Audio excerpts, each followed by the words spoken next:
kembali kita berjumpa Bapak Ibu Saudara yang dikasihi Yesus dalam ibadah doa di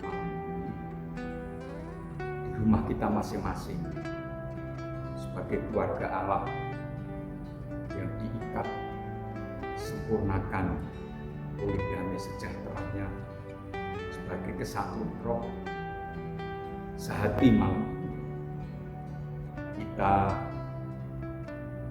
berdoa baik untuk diri kita masing-masing dan keluarga, juga untuk saling mendoakan sebagai sesama anggota keluarganya kita.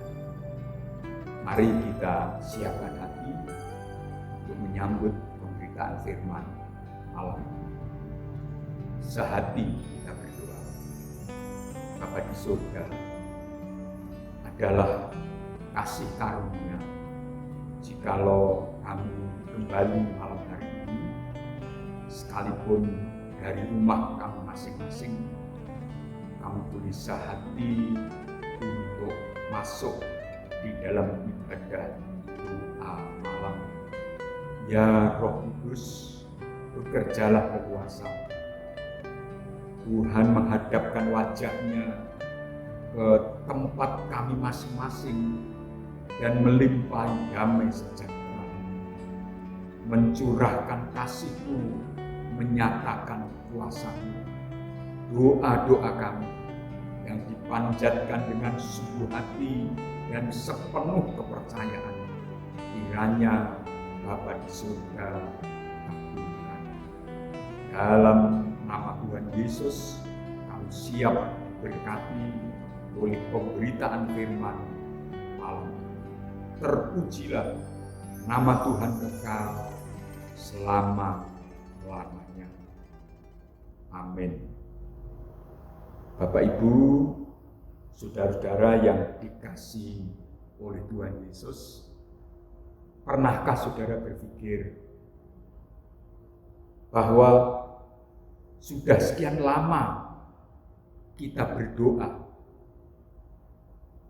dan mungkin ada di antara saudara belum mendapatkan jawaban.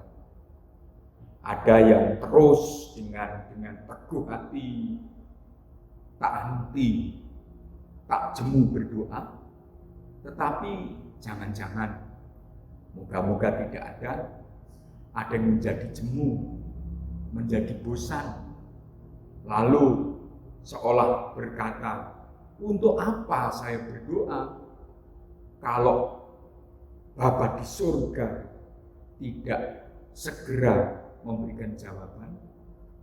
Malam ini saya hendak mengajak saudara semua merenungkan firman Allah dalam tema tidak ada doa yang sia-sia. Pernyataan yang sangat sering kita dengar, bahkan mungkin kita ucapkan satu sama lain. Tetapi tentu ketika kita menyatakan bahwa tidak ada doa yang sia-sia, kita perlu paham betul mengapa dan bagaimana hal itu terjadi. Bapak Ibu Saudara, kita membuka Alkitab kita dalam Injil Lukas pasal 1 ayat 5 sampai dengan ayat 25. Peristiwa yang nyaris setiap tahun kita baca, kita renungkan menjelang peringatan kelahiran Kristus, karena perikop ini berbicara tentang seorang imam yang bernama Zakaria yang puluhan tahun menanti keturunan, masih belum juga memperolehnya. Tetapi hari itu ia beroleh jawaban yang luar biasa. Saya hendak mengajak saudara membaca ayat 11, 12, dan 13. Maka tampaklah kepada Zakaria seorang malaikat Tuhan berdiri di sebelah kanan mezbah pembakaran ukupan. Melihat hal itu, ia terkejut dan menjadi takut. Tetapi malaikat itu berkata kepadanya, "Jangan takut, hei Zakaria, sebab doamu telah dikabulkan. Dan Elisabet istrimu akan melahirkan seorang anak laki-laki bagimu, dan haruslah engkau menamai dia Yohanes." Kemudian ayat 14 kita baca sekalian. "Engkau," kata malaikat kepada Imam Zakaria, "akan bersukacita dan bergembira. Bahkan banyak orang akan bersukacita atas kelahirannya itu." Saudara, kita tahu bahwa Imam Zakaria sebagai keturunan Harun bersama istrinya Elisabet, Alkitab menyatakan adalah orang-orang yang taat kepada firman. Hidup benar di hadapan Tuhan. Bahkan dikatakan tidak bercela. Tentu bukan dimaksud sama sekali Zakaria dan Elisabet tidak pernah melakukan kesalahan. Tetapi bahwa Imam Zakaria dan Elisabet sungguh hidup takut akan Tuhan yang dibuktikan dengan taat firman untuk hidup dalam kebenaran dan kekudusan, itu nyata dan mendapat pujian. Dan di dalam Alkitab sedikit saja Alkitab menulis tentang orang-orang seperti itu.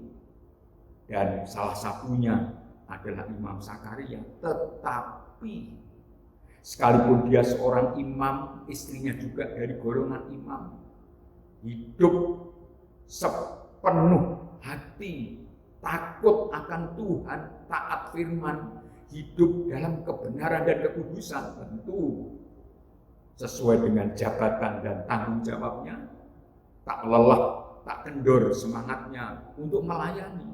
Tetapi ia belum memperoleh keturunan. Ini sebuah pemahaman yang perlu kita pahami, bahwa hidup menjadi orang beriman bukan berarti semuanya menjadi mudah, pokoknya selalu menyenangkan. Dalam hidup mesti ada tetapinya, ada kekurangan, ada kelemahan di sana sini, tidaklah sempurna. Dan pokok daripada renungan ini adalah bahwa kemudian ketika tiba gilirannya Imam Zakaria mempersembahkan korban, maka kita membaca tadi malaikat Gabriel datang dan memberitahukan bahwa doanya telah dikabulkan. Istrinya akan melahirkan seorang anak laki-laki, dan itu akan membuat tidak hanya Imam Zakaria suami istri bersukacita berbahagia, tetapi banyak orang pun akan turut berbahagia karena putranya ini akan menjadi pendahulu dari jalan Sang Mesias atau Kristus. Pertanyaannya adalah, doa yang bagaimana yang telah dikabulkan? Ada dua pemahaman. Yang pertama,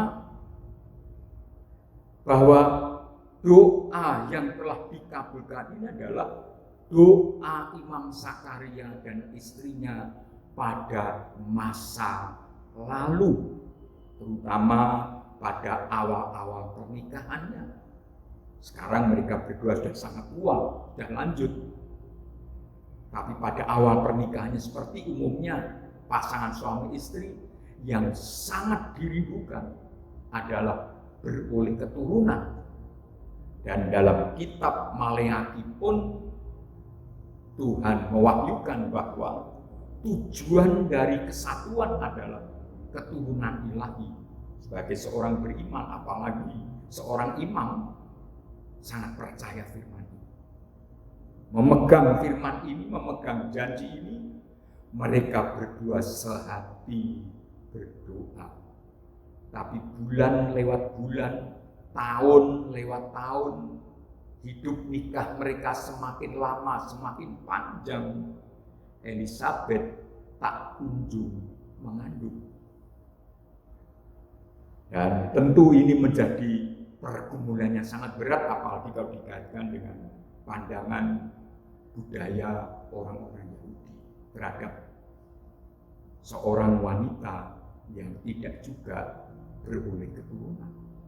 Tetapi intinya adalah mereka telah berdoa, sebab meyakini bahwa setiap pemberian yang baik dan anugerah yang sempurna datangnya dari Allah.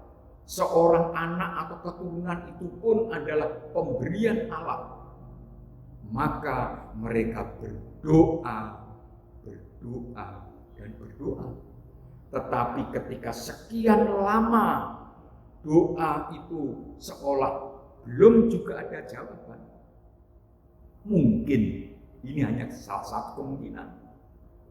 Seperti pada umumnya manusia, setelah lama sesuatu yang didoakan tidak ada jawaban, menjadi bagaikan lupa, atau secara positif mungkin, ya sudahlah, kalau memang Tuhan tidak menghendaki kami punya keturunan, ya menerima saja. Tetapi ternyata saudara, doa sehati sepakat suami istri ini yang pernah dipanjatkan entah berapa tahun atau berapa puluh tahun yang lalu, ternyata tidak sia-sia. Dalam kitab Wahyu pasal 8 ayat 3, demikian firman Allah. Maka datanglah seorang malaikat lain dan ia pergi berdiri dekat Misbah dengan sebuah bedupan emas, dan kepadanya diberikan banyak kemenyan untuk dipersembahkannya bersama-sama dengan doa semua orang kudus di atas Misbah emas di hadapan tahta itu. Ini adalah penglihatan yang luar biasa yang Tuhan berikan kepada Yohanes di Pulau Patmos tentang peristiwa-peristiwa di akhir zaman. Tetapi pada ayat ini kita membaca bahwa doa semua orang kudus itu bukan hilang begitu saja. Bagaikan asap dupa tertiup angin dan lalu lenyap. Ada saat, ada ketika ternyata doa semua orang kudus ini dipersembahkan di hadapan tahta Bapa di surga. Pada ayat yang lain kita juga membaca bahwa ada seorang tua-tua di surga yang membawa semacam mangkok yang di dalamnya berisi doa-doa orang kudus. Jadi saudara, doa ini sebetulnya bagai benih yang ditabur. Benih apapun, ketika benih itu ditabur, pasti akan tumbuh dan pada waktunya akan bisa dipetik buahnya. Kita bisa membandingkan itu dalam surat Galatia pasal 6 ayat 7. Walaupun ayat Galatia 6 ayat 7 ini berbicara tentang peringatan agar orang tidak boleh bertindak sembarangan, tetapi di situ ada kalimat pendek bahwa apa yang ditabur oleh orang pasti akan dituainya. Alkitab pun secara tersirat banyak mengungkapkan itu, dan sekarang pun dulu sampai hari ini secara umum banyak orang meyakini tentang prinsip atau hukum alam tabur tuai. Orang yang berdoa dengan sungguh-sungguh oleh iman, sebetulnya ia sedang menabur benih. Ada benih yang ditabur tidak lama kemudian tumbuh dan dipetik hasilnya. Tetapi juga ada benih yang setelah ditabur harus menunggu beberapa lama kemudian baru tumbuh dan kemudian bisa dipanen. Ada kalanya doa-doa itu seolah begitu cepat, begitu segera dikabulkan Bapa. Tetapi juga ada doa yang harus melalui waktu yang panjang, tetapi seperti benih.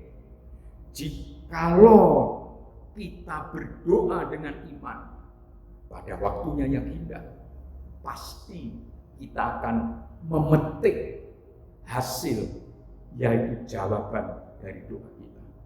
Itu sebabnya kemudian raja yang bijak mengingatkan agar kita tidak lelah-lelah.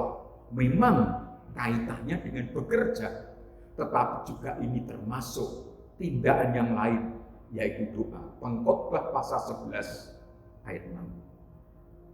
Taburkanlah benihmu pagi-pagi hari, dan janganlah memberi istirahat kepada tanganmu pada petang hari. Karena engkau tidak mengetahui apakah ini atau itu yang akan berhasil, atau kedua-duanya sama baik. Sekali lagi konteksnya ini adalah tentang pentingnya seseorang rajin bekerja, tak kenal lelah, terus mencoba, terus berusaha. Tetapi tentu tidak salah kalau ini pun kita terapkan dalam hal berdoa, sebab di depan kami katakan doa itu seperti benih yang ditabur. Kita tidak boleh lelah untuk berdoa. Kita harus terus menerus berdoa. Dalam Injil Lukas pasal 18 ayat 1 sampai 8, beberapa waktu lalu juga kita pahami bersama, Tuhan Yesus memberikan perumpamaan tentang seorang janda miskin yang mengetuk pintu Pak Hakim. Dan kemudian pada ayat yang ke-7 dalam Injil Lukas pasal 18 itu Tuhan Yesus berfirman, tidakkah Allah akan membenarkan orang-orang pilihannya yang siang malam berseru kepadanya, dan adakah yang mengulur waktu sebelum menolong mereka? Perhatikan saudara, bahwa doa itu bagaikan benih yang ditabur. Ketika saudara dan saya berdoa, kita sedang menabur benih. Sebab itu diingatkan jangan lelah untuk menabur. Apakah pagi, apakah siang, apakah sore. Karena bisa yang ditabur pagi itu yang tumbuh, atau yang ditabur siang, atau yang ditabur sore. Tapi juga tadi kita Pengkhotbah pasal 11 mengatakan ayat yang ke-6, justru bisa yang ditabur baik pagi maupun siang dan sore, ketiga-tiganya itu tumbuh. Sebab itu melalui perumpamaan dalam Injil Lukas pasal 18, Tuhan mengingatkan jangan jemu berdoa. Siang malam kita harus berseru kepadanya. Walaupun memang terutama di pagi hari ketika kita belum lelah secara fisik, ketika pikiran, ketika hati, ketika emosi belum banyak terisi dengan yang lain-lain, kita mengawalinya dengan berdoa. Baik ini merupakan penerapan dari amanah Tuhan, carilah dahulu, nomor satukan, utamakan kerajaan Allah dan kebenarannya dengan cara kita berdoa, menyembah, memuji Tuhan. Tapi pun juga ketika tiap pagi kita berdoa, kita sedang meneladani pahlawan-pahlawan iman. Ada Ayub yang setiap pagi ia menata kurban persembahannya untuk anak-anaknya. Itu pada pasal 1 ayat 5 kitab Ayub. Lalu pada kitab Mazmur pasal 5 ayat 4, Daud pun berkata, Tuhan, pada waktu pagi engkau mendengar seruanku. Pada waktu pagi aku mengatur persembahan bagimu dan aku menunggu-nunggu. Tetapi lebih daripada Ayub dan Daud, ada teladan agung Tuhan Yesus. Markus pasal 1 ayat 35. Pagi-pagi benar, waktu hari masih gelap, Ia, Yesus, bangun dan pergi keluar. Ia pergi ke tempat yang sunyi dan berdoa di sana. Jadi Bapak Ibu, sebagaimana malaikat berkata kepada Imam Zakaria, saudara pun mendengar itu. Tuhan pun akan mengutus malaikatnya kepada saudara. Doamu telah dikabulkan. Kita mungkin bisa lupa doa kita yang sudah lama kita panjatkan. Allah tidak pernah lupa. Sebab itu jangan jemu untuk berdoa. Berdoa tak henti, berdoa dengan penuh kepercayaan.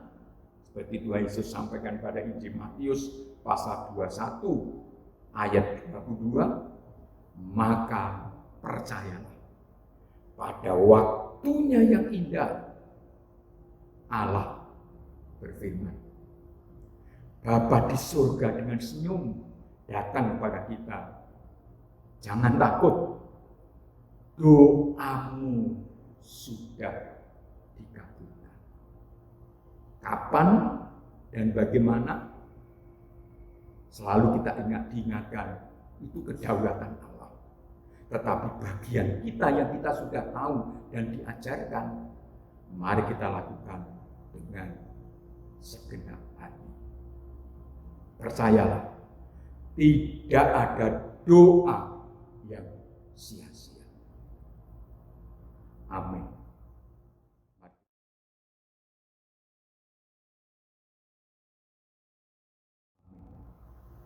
Mari kita bersyukur. Terima kasih Bapakku untuk firman Allah saat ini. Kiranya terang firman-Mu dan pimpinan Roh-Mu menyanggupkan kami, anak-anak-Mu, untuk dengan tekun, dengan sungguh-sungguh tak henti berdoa. Sebab kapanpun waktunya, sesuai dengan waktunya Allah, kami percaya doa-doa kami dikabulkan. Kami menyerahkan persekutuan doa ini sampai akhirnya ke dalam pimpinan Roh Kudus saja. Dalam nama Tuhan Yesus. Amin.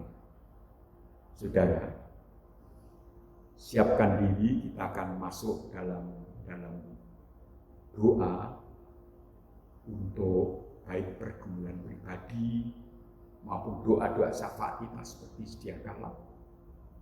Kita akan menyanyikan satu pujian, dan setelah itu nanti Bapak Suharjito, salah satu dari pembela sidang kita, akan memimpin kita semuanya dalam doa syafaat. Apa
besar, ya Allah Bapa kami yang bertahta di dalam kerajaan surga.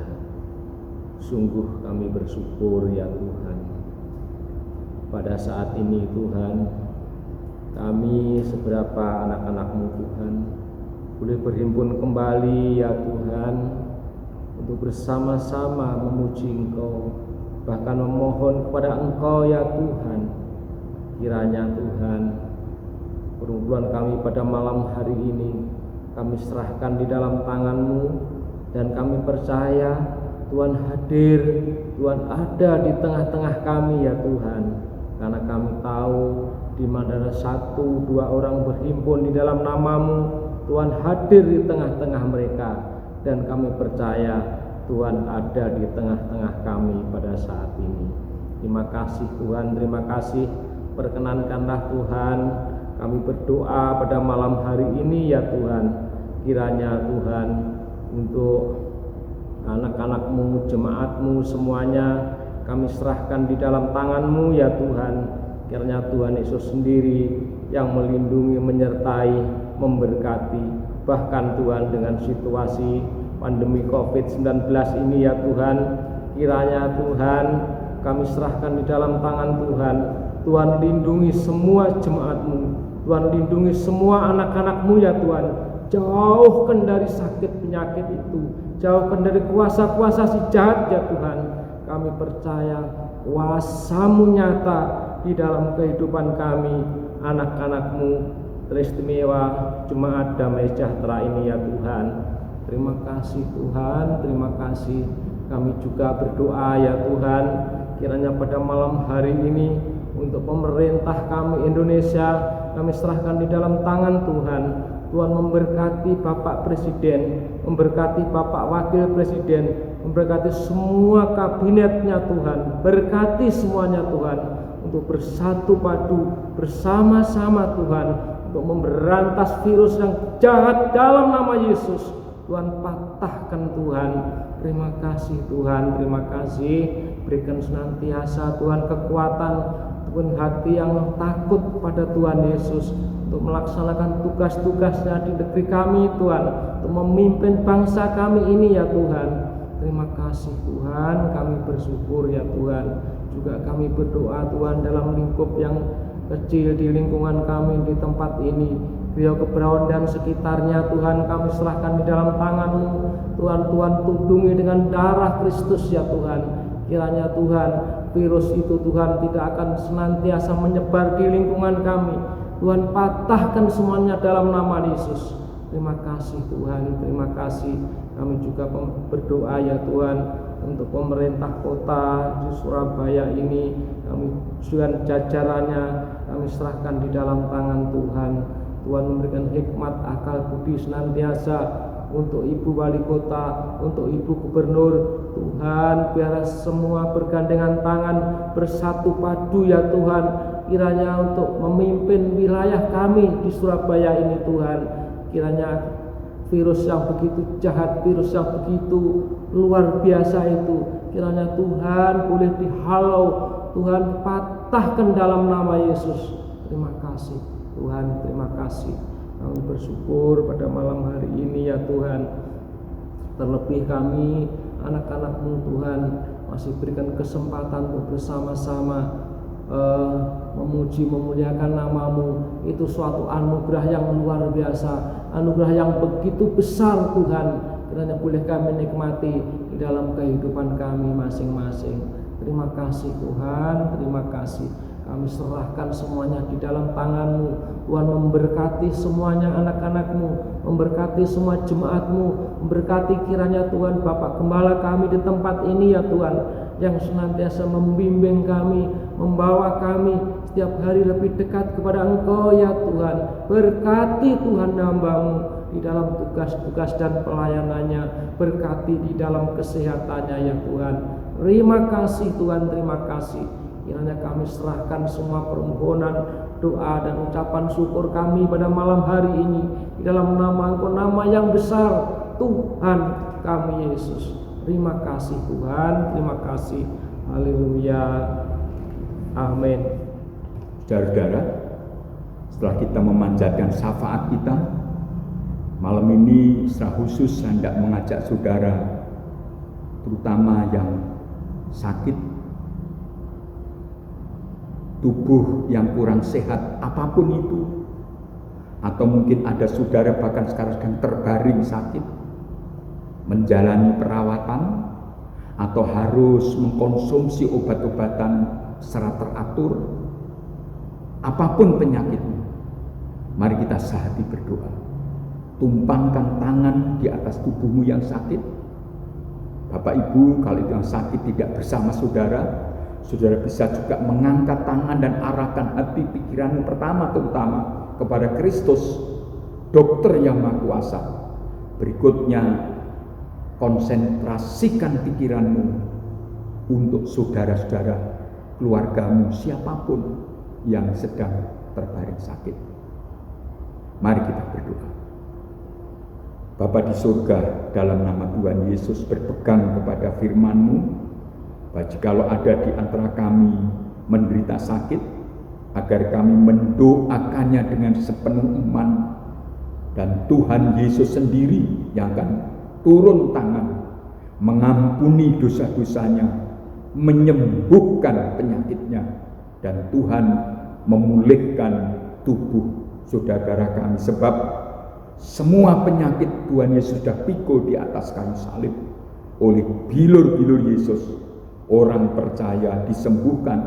Sekarang hamba-Mu di sini, di dalam rumah-Mu mengangkat tangan, dan saudara-saudara kami di rumah mereka masing-masing menumpangkan tangan pada bagian tubuhnya yang sakit, atau mengangkat tangannya untuk saudaranya, keluarganya, putra-putrinya yang terbaring sakit di tempat yang lain. Kami berdoa dalam nama Tuhan Yesus Kristus.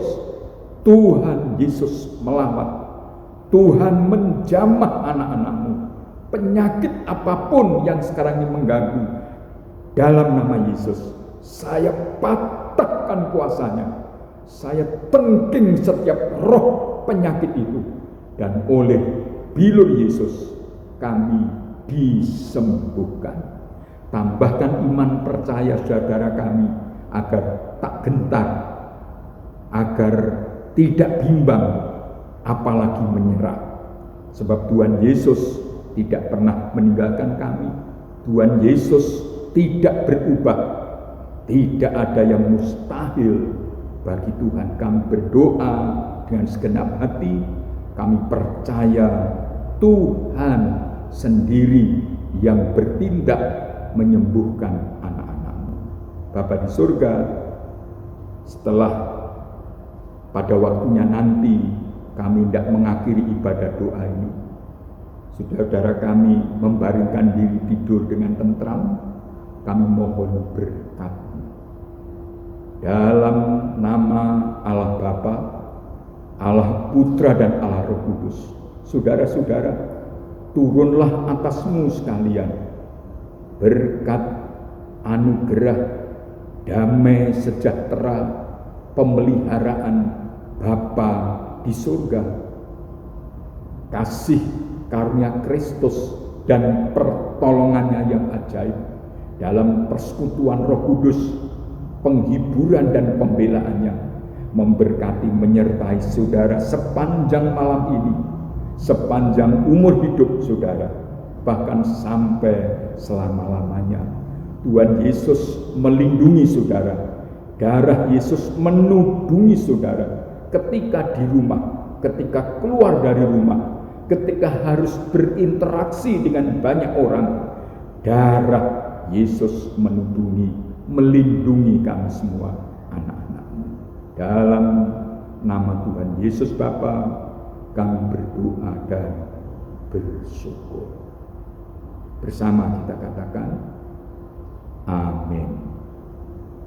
Puji Tuhan Bapak Ibu, selamat malam, selamat beristirahat. Tuhan Yesus memberkati.